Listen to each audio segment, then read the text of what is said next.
voilà, la perte s'est arrêtée. On me dit que je suis en palier, mais 8 mois, je trouve ça énorme. Moi, j'y crois pas forcément au palier.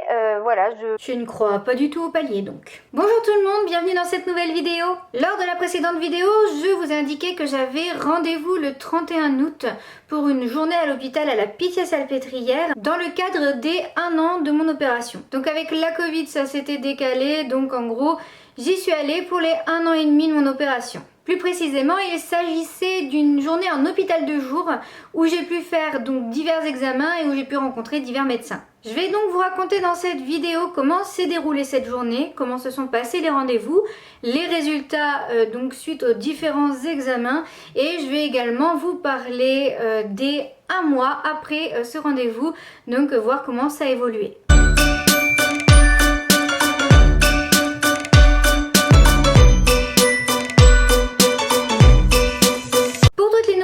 Qui viennent de nous rejoindre, je m'appelle Justine, je viens d'avoir 29 ans et j'ai été opérée il y a donc maintenant 1 an et demi d'une sleeve à la Pitié-Salpêtrière et je suis partie d'un poids de 140 kg pour 1,55 m. Et donc sur ma chaîne YouTube, je vais parler de cette opération, de l'obésité, de la perte de poids et je vais surtout vous raconter ma vie. C'est parti! Donc, le lundi 31 août, je me suis levée assez tôt pour aller direction le 13e arrondissement de Paris, à l'hôpital de la Pitié-Salpêtrière. J'ai eu la chance d'être accompagnée par mon compagnon, parce qu'en effet, c'est quand même une journée importante, complète à l'hôpital. La dernière fois que j'y suis allée, ça s'est pas forcément très bien passé et j'y étais seule. Et je vous avoue que c'est une journée très longue, donc être accompagnée, c'est pas plus mal. Donc nous sommes partis tous les deux vers 6h30, 6h45 du matin. Lui il avait pris son petit déjeuner, moi j'étais à jeun, donc ça va, j'ai l'habitude vu qu'il y a souvent quand même des prises de sang et compagnie. Arrivé à l'hôpital, direction le bâtiment E3M, qui est un centre de référence en endocrinologie, je l'ai dit très lentement parce que j'ai un peu de mal à dire ce mot, en maladie métabolique et en médecine interne. C'est même ici que je suis suivie depuis le début de mon parcours, donc maintenant ça fait 3 ans. On s'est donc garé dans l'hôpital pour la première fois et je vous avoue c'était pas plus mal. Ça m'a évité de choper des amendes pendant tout le long de la journée et donc d'économiser beaucoup d'argent. Et donc direction le 2e étage pour faire l'admission et donc pour rejoindre l'équipe qui va s'occuper de moi toute la journée. Alors je vous avoue, quand on est arrivé au moment de l'admission, donc en amont logiquement on doit faire une admission à l'hôpital et ensuite au service. Et il s'avère qu'ils n'ont pas eu mon admission. Et donc il a fallu retourner faire l'admission et mon compagnon s'est gentiment proposé d'y aller pour que moi je puisse avancer dans ma journée. Je vous avoue, il avait un peu peur qu'il y ait beaucoup de monde avec tout ce qui était Covid et puis même c'est un des énormes hôpitaux de France. Et par chance il n'y avait personne. Le temps de faire l'admission, l'infirmière m'a donc montré ma chambre pour la journée.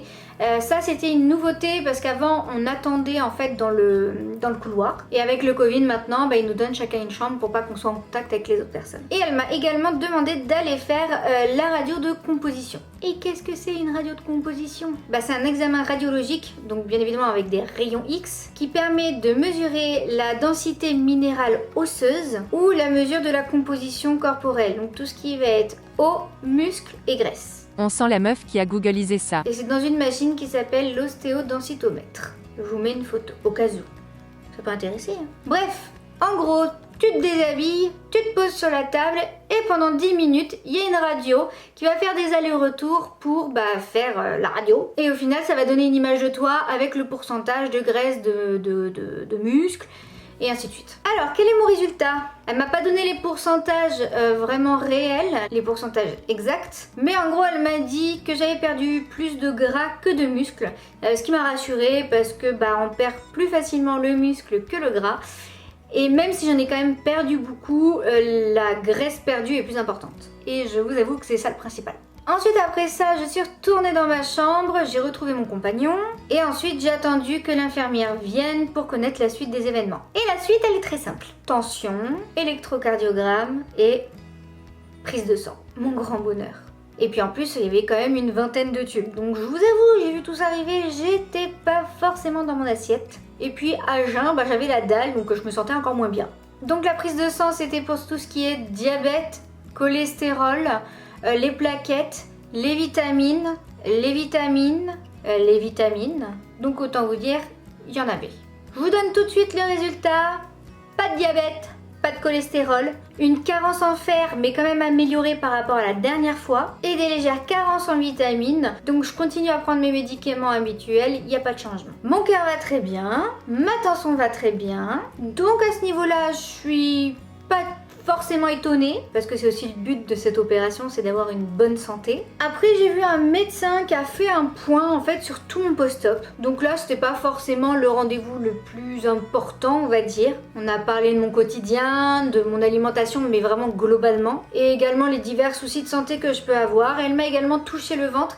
Je sais pas pourquoi ils font ça, en plus j'ai tellement de graisse que je me demande comment ils font pour sentir l'intérieur. Mais en tout cas tout va bien. Après le rendez-vous avec le médecin, j'ai eu un déjeuner. Donc bon, à l'hôpital je m'attends jamais vraiment à de la grande gastro, ce qui est normal. Mais là quand même... Mais bon, je suis pas au resto hein, comme on dit. Ensuite on passe dans la partie la plus on va dire importante pour moi. J'ai une nutritionniste qui est venue me voir. Une personne que j'avais déjà vue avant et j'étais très contente de la retrouver parce que c'était une personne fraîche qui écoute, stricte. Donc ça c'est plutôt bien et qui donne des conseils, qui me laisse pas dans le vent, sans information. Et d'ailleurs en parlant de ça, pour les personnes qui sont en obésité ou en surpoids, je ne sais pas vous, mais moi avant l'opération j'avais tendance à mentir aux nutritionnistes et aux diètes parce que j'avais peur d'un mauvais jugement, de me faire engueuler, enfin voilà, donc j'avais pour habitude de mentir. Depuis l'opération, alors j'ai pas menti, mais en fait c'était des rendez-vous où je m'en foutais un peu.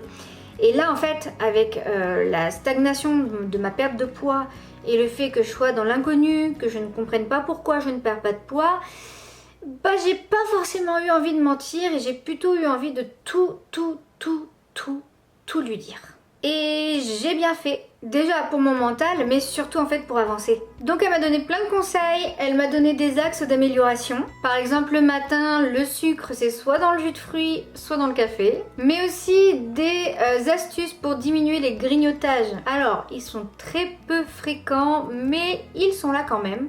Et je vous avoue que c'est quelque chose que j'ai envie d'irradier de ma vie quoi. Donc elle m'a donné plein de conseils. Et un point très important, elle m'a dit qu'il fallait que je mange moins vite. Et ça c'est quelque chose que je sais, c'est quelque chose que je faisais avant l'opération, je mangeais très vite, sûrement par peur de manquer ou par besoin de se resservir, donc je mangeais vite pour pouvoir me resservir rapidement, mais là je sais pas, je suis repartie dans un cycle de vraiment manger très rapidement et c'est pas bien du tout. Voilà, je vais essayer de diminuer la vitesse à laquelle je mange, c'est pas gagné. D'autant plus que mon compagnon mange très lentement, donc il faut vraiment que je prenne exemple sur lui. De toute façon ça me sert à rien, ça me dessert plus qu'autre chose. Petit aparté, dans ma dernière vidéo qui traite donc de mon questionnement à propos de la stagnation de mon poids, j'ai désactivé les commentaires. Non pas parce que je ne voulais pas parler, mais j'ai eu des commentaires assez spéciaux. Alors quand je dis spéciaux, c'est que j'ai tourné une vidéo. Alors moi quand je vous parle vraiment à cœur ouvert, hein. Je suis hyper naturelle, je mâche pas mes mots, mon quotidien et mes soucis peuvent parler à certaines personnes. Et comme j'ai la chance d'être super bien suivie et que j'ai la chance d'avoir été opérée et de me remettre souvent en question, etc., j'ai besoin de partager ça avec vous. Donc la dernière fois j'ai fait une vidéo vraiment à cœur ouvert, une vidéo où j'avais besoin de m'exprimer sur mon questionnement, mon mal-être, voilà, j'étais vraiment pas bien du tout. Pour ceux qui n'ont pas vu la vidéo, j'avais juste l'impression en fait que j'étais en échec, même si j'avais perdu 30 kilos. Pourquoi les autres y arrivaient, pourquoi pas moi, pourquoi je suis toujours obèse, parce que je suis toujours obèse, ça se voit. Voilà, c'était quelque chose, voilà, j'avais vraiment besoin de parler. Et j'ai eu des commentaires où certaines personnes me disaient, je comprends pas, moi j'y suis arrivée, pourquoi toi t'y arrives pas? Moi j'ai perdu 70 kilos, pourquoi toi t'as perdu que 30 kilos? Non, ce genre de commentaires c'est pas possible. C'est très sympa et puis tant mieux pour vous, franchement, je dis pas le contraire. Franchement, c'est même super que vous ayez réussi à perdre 70, 80, 60, 50 kilos. Mais moi j'y arrive pas et je vous ai fait part de ce mal-être, je vous ai fait part de mon souci d'être très mal dans ma peau à ce niveau-là et surtout de ne plus croire en moi et en fait vous avez rajouté une couche à mon problème. Donc j'ai désactivé les commentaires parce que moi je suis là pour le plaisir, je suis là pour vous, je suis là pour moi. Et voir que là ça me touchait un peu trop et ça me démoralisait encore plus, je me suis dit ma cocotte, désactive les commentaires, comme ça au moins tu auras moins de contrariété. Et ça a marché. Une autre parenthèse. Je sais, je fais beaucoup de parenthèses dans cette vidéo, c'est pas de ma faute. Oh. J'ai une personne qui m'a dit que ce n'était pas normal que je remange comme avant. Je m'excuse parce qu'en fait j'ai utilisé les mauvais termes. Je ne mange pas comme avant. En fait, je mange entre 300 et 350 grammes par repas, ce qui peut être énorme. Si des personnes slivées me regardent et qui mangent 80 grammes, ainsi de suite, on va pas partir sur ce débat. Mais voilà, moi je mange entre 300 et 350 grammes, en sachant que de base, j'avais un très gros estomac qui à mon avis pouvait en contenir 1 kg. Et en fait, je ne mange pas comme avant, loin de là. Avant, je mangeais pour 3-4 personnes. Et alors, récemment, j'ai dit que je mangeais pour une bonne personne, limite comme une personne normale. Et en fait, pas du tout. Je pense que je me suis surestimée à ce niveau-là. J'ai des jours où je mange 100 grammes, j'ai des jours où je mange 200, 300, mais je mange toujours moins qu'une personne normale. Je l'ai vu récemment à droite à gauche. Je mange vraiment moins qu'une personne normale. Donc, j'en reviens à mon rendez-vous avec la nutritionniste. Et je pensais pas dire ça un jour, mais j'ai adoré ce rendez-vous. Vraiment, c'était très intéressant. Et elle a été douce, très cash. Mais au moins elle m'a dit ce qu'elle avait à dire et surtout je vais pouvoir avancer. Après, j'ai vu une psychologue. Vous savez, le genre de rendez-vous qui m'a mis plus bas que terre la dernière fois. Et par chance, c'était pas elle. Donc j'avais déjà demandé lors de mon rendez-vous téléphonique, mais on sait jamais. Et effectivement, ce n'était pas elle, c'était une jeune, très douce, très sympathique. J'ai pu vraiment lui parler comme j'avais envie de parler à quelqu'un quoi. Alors que l'autre la dernière fois je vous raconte pas, bref regardez mon ancienne vidéo vous allez voir. Donc bien sûr je vais pas vous dire tout ce qui s'est passé et tout ce qui s'est dit pendant ce rendez-vous, mais je peux vous dire que j'ai beaucoup pleuré, vraiment beaucoup. Je lui ai raconté ce qui s'était passé avec l'autre psychologue et que pendant le confinement j'avais grignoté, la baisse de morale, la baisse de confiance en moi, bref, tout le package. Et en fait elle a réussi à me donner des conseils et surtout à me remotiver, mais genre vraiment. Et le principal conseil qu'elle m'a donné, c'est de laisser le temps à mon corps de comprendre ce qui s'est passé et de comprendre la perte. Et lui laisser le temps de se sentir bien également. Elle m'a indiqué que le palier que j'avais actuellement était lié sûrement au choc que j'avais eu pendant le rendez-vous avec l'ancienne psychologue. Mais voilà, elle m'a surtout dit que partant de 140 kg, ayant une perte de 30 kg environ, en fait mon corps faisait une pause. Il se sent mieux, il a plus de soucis de santé, dont certes il y a des gros axes d'amélioration, mais voilà, elle m'a dit que fallait que je laisse du temps à mon corps, d'être compréhensive avec lui. Et elle m'a également dit d'arrêter de faire attention aux autres. Par là, elle parle surtout des personnes à qui je me réfère, qui ont mieux réussi que moi. Que voilà, chaque corps est différent et réagit différemment. Le mien perd lentement, c'est lui qui décide. Ça lui correspond mieux comme ça. Mais voilà, il prend le temps de s'habituer à la perte de poids. Et puis effectivement, elle m'a indiqué qu'il y avait des personnes qui pouvaient perdre 70 kilos en un an, mais qu'on ne savait pas forcément les soucis de santé qu'il y avait derrière. Parce que ouais, sur les réseaux sociaux, on montre assez souvent ce que l'on veut. Elle m'a également donné 2 exercices à faire concernant mon acceptation de la sleeve, de ma perte de poids, concernant le fait que je ne vois pas forcément le changement et la perte de poids chez moi. Donc le premier exercice c'était de faire un tableau donc des points négatifs et des points positifs concernant la sleeve. Je n'ai pas encore fait cet exercice. Et l'autre exercice c'était de prendre du papier calque et de décalquer une photo avant et de la positionner sur une photo aujourd'hui. Alors ça je l'ai fait, je vais pas vous montrer parce que je suis à moitié à poil dessus et je tiens à votre santé mentale. Mais ouais, j'ai vu la différence. Alors l'échelle n'était pas forcément la même, il y avait une petite différence. Mais par contre je vois quand même la différence et là je me suis dit ah ouais, mais pourquoi moi je le vois pas dans le miroir bordel.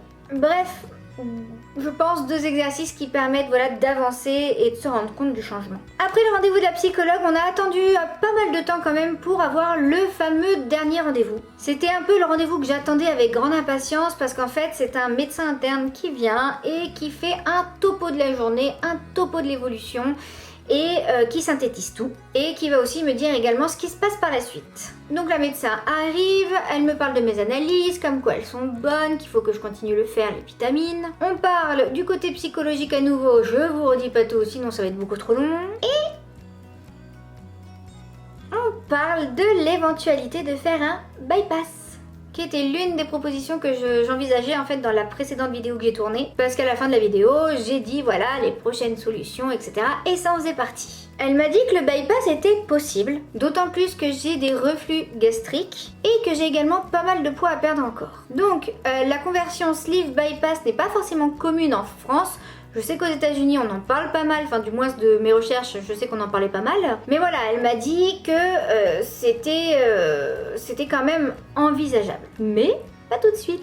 Comme la psychologue, elle pense qu'il y a encore une possibilité de perte de poids naturelle, on va dire, grâce à la sleeve.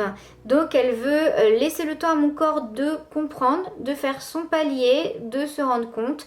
Et elle m'a dit que du jour au lendemain, la perte peut repartir. Mais qu'il fallait bien évidemment que je fasse attention à tout. Le sport, l'alimentation et ce qu'il y a dans ma tête. Donc, autant vous dire que c'est une synthèse qui me convient parfaitement. Et si vous l'avez pas compris, là je vous parle vraiment de moi à vous. Je suis une personne qui a besoin d'être constamment rassurée. Et là, je l'ai quand même largement été. Elles m'ont remotivée, elles m'ont fait comprendre que je pouvais encore y arriver. Donc je suis sortie de ce rendez-vous avec un état psychologique complètement contraire à celui que j'avais en octobre l'année dernière. Donc je tiens quand même à dire que j'ai passé presque un an à être très très mal dans ma tête.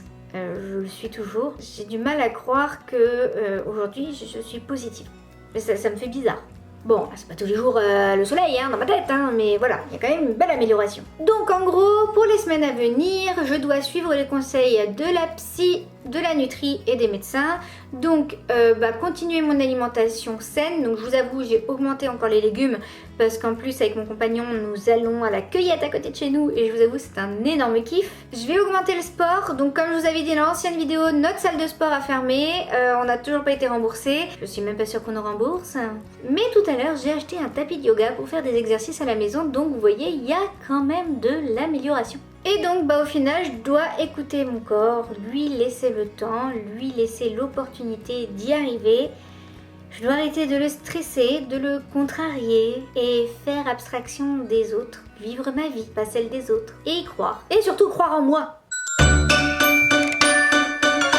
Donc voilà, je vous ai parlé de la journée en hôpital de jour et maintenant je vais vous parler de un mois après, voilà, on est le 7 octobre, donc un peu plus d'un mois après, voir quels ont été les changements, comment ça s'est amélioré et ainsi de suite. Donc un mois s'est écoulé, entre temps j'ai passé quand même 10 jours de vacances chez mes parents pour un baptême, un mariage, donc voilà, farniente, repas. Et ma perte est repartie. J'ai perdu 1,5 kg. Ça paraît pas énorme pour une personne slivée, mais n'oubliez pas que ça fait 1 an et demi que j'ai été opérée, que j'ai eu un palier de 9 mois, voire un peu plus, et que voilà, j'ai pas été opérée hier, donc c'est normal que je perde moins qu'au début. Mais en tout cas, j'ai perdu 1,5 kg. Ça fait du bien. Ça soulage. Voilà, ça fait un bien fou et j'y crois à nouveau. Et donc comme je vous disais, voilà, j'ai amélioré quand même mon alimentation, beaucoup plus de légumes. Je fais attention à ce que j'achète. Les grignotages, j'évite au maximum. Je suis plutôt très contente des changements que j'ai pu faire et d'écouter en fait la nutri et aussi la psychologue. Je continue encore à me comparer aux autres, je continue encore à être contrariée quand je vois qu'une personne opérée depuis 6 mois a perdu 50 kg alors que moi ça fait 1 an et demi et j'ai perdu que 30 kg. Alors j'insiste sur le que 30 kg. Les personnes vont me dire mais c'est super 30 kg, oui mais j'ai encore 40 kg à perdre donc non, au final ce n'est pas assez. Mais voilà, j'essaye de m'améliorer, j'essaye d'être plus positive. Là dans ma vie professionnelle, ça commence un peu à bouger donc je suis assez contente. Il faut que j'arrête de taper dans les mains parce qu'on a dit ça s'entend. Mais voilà, en tout cas, je sais pas ce que vous en pensez, mais comparé à l'autre vidéo où j'étais plutôt négative, où je ne prenais pas soin de moi, où j'étais pas très bien, là c'est quand même le contraire. Je suis plutôt très positive, très enjouée. Et puis voilà, ça m'a surtout fait beaucoup de bien de partager ça avec vous. J'avais besoin vraiment de parler de cette journée en hôpital de jour qui peut paraître anodine. Mais moi ça m'a fait vraiment un bien fou dans ma tête et puis bah, je vais continuer sur cette lancée, je l'espère. Et voilà, la vidéo est enfin terminée. Je voulais également vous remercier pour tous vos messages sur Instagram. Voilà, je vous ai mis mon compte Instagram en début de vidéo. Je vous avoue, j'ai tout enlevé pour tout refaire. Voilà, ça fait partie aussi de mon processus de guérison dans ma petite tête. Mais en tout cas, voilà, si vous voulez m'ajouter, n'hésitez pas. Et donc je remercie toutes les personnes qui m'ont envoyé des messages bienveillants. Ça m'a fait vraiment chaud au cœur, ça m'a fait vraiment beaucoup de bien. Et puis n'hésitez pas à lâcher un petit pouce bleu si vous avez aimé ma vidéo et surtout à vous abonner si vous voulez suivre la suite de mes aventures concernant ma perte de poids et puis si vous voulez également que je vous raconte ma vie. Je vous dis à très bientôt. C'était long!